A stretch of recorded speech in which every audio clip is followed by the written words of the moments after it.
تأتي هذه الوقفة الاحتجاجية الثالثة في إطار المسلسل النضالي من أجل استرجاع البقعة الأرضية الممنوحة لنساء ورجال التعليم والتي أعطيت للودادية في سنة 2008، وللأسف الشديد لحدود اليوم في أو فوق 8 سنوات لم تجد طريقة إلى الحل، وذلك راجع إلى تماطل المكتب الودادية وعدم الفعالية في التعاطي مع هذا الملف.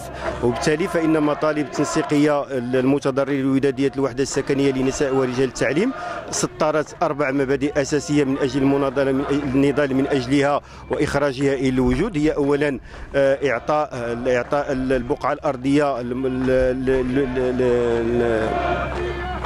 لشركات العمران باعتبارها هي الشركة التي تستطيع أن تنفذ هذا المشروع، وأيضا لأن الملف أكبر بكثير من مكتب للودادية لعدد المنخرطين ديالو الآن ويفوق 800 منخرط.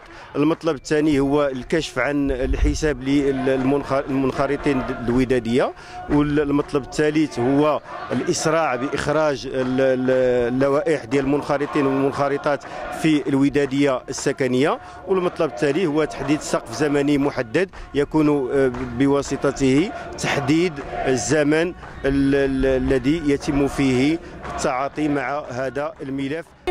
نحن هنا لنعبر بشكل أو بآخر عن رفضنا لهذه الممارسات، ونطالب الجهات المسؤولة بالتدخل للتسريع بهذا الملف. نتمنى تدخل فاعل لكل الجهات، لكل المتدخلين في هذا الملف للتسريع به وإخراجه إلى حيز الواقع.